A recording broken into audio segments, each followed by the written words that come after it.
Ito na ang nakasanayan ko sa loob ng 14 na taon. Matutulog ng alas 10, gigising na alas 5, liban na lamang kung nakalimutan ng lola ang 15 sentimos para sa panader sa baba ng Kalye Progreso na nasa garapon lamang. Laging sinasabi ng lola na sapat na raw ang pandesal para sa amin ng aking mga pinsan, ngunit madalas ko ring naaalala ang toro na kinihiligan niya sapagkat kamakailan lamang ay nawalan siya ng 3 bagang. Pandesal! Saan nakuha ang pangalan nito? Saan nanggaling ang masarap na lasa nito? Sa pagmamasa kaya ng harin at pampaalsa, nakikipagsiksikan ako para lamang makita at mapanood ang paggawa nito. Paano nangyari naging kasing laki ito ng aking mga kamao? Bakit naging kayo manggi ang kulay nito? Ang pagtataka ko'y biglang nawala dahil sa init ng tinapay na dadalhin ko pa uwi. Alam kong ayos lang sa lola kung kakain ako ng isa o 2 pandesal, ngunit ito'y pagsira sa tiwala. Ngunit lahat ng pagdududa'y tila nawala nang aking malamang tiyuhin pala ni Aida ang nagmamayari ng plantasyon. Para bang matagal na siyang kinikwento ng lolo bago siya mawala. Kung susundin ni Aida ang kanyang nakasanayan, anumang oras ay lalabas na siya para batiin ang kanyang tiyuhin, sapagkat alam kong siya rin ay may gusto sa akin.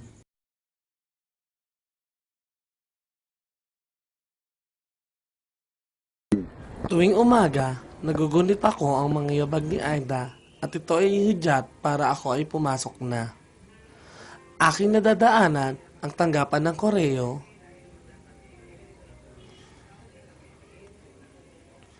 plaza,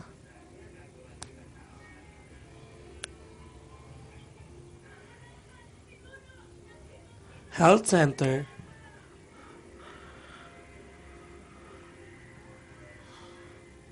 at simbahan. Ang daanang si Aida ang nagtalaga. Paminsan ay aking tinatanong ang sarili, dapat ko ba siyang sabayan?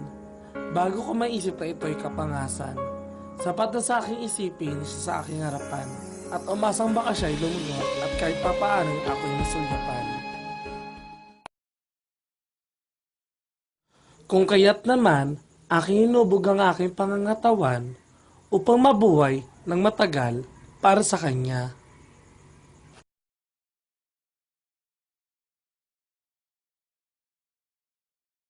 Sa klase, di ko inayaang lumipad ang aking isipan. Walang leksyon ang lalagpas ng hindi ko naiintindihan. Bawat katanungan ng aming guro sa Ingles ay may kasagutan na laman sa aking isip. Magkaliyong agwat, gagawin ang lahat.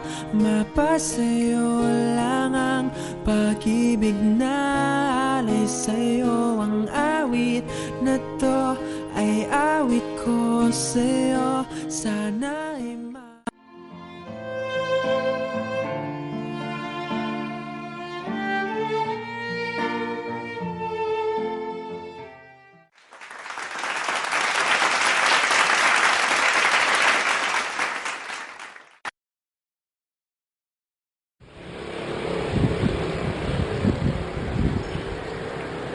Uy, sali ka! Sumali ka sa aming banda. Marami kami magiging pagtatanghal kapagkat magbabakasyon na. Bukas, taburon na isang Chino, sa ganap na alas 4 hanggang alas 6 ng hapon. At sa gabi naman, sa bahay na Ginoong Roldan, sa pilak ng anibersaryo ng kanilang kasal. At sa linggo, sa sayaw sa munisipyo. Ano, sali ka! Sige. Sa pagtango ko kay Aida, naglalagay ako ng sulat sa isang aklat at ito ay ilalagay malapit sa kanya.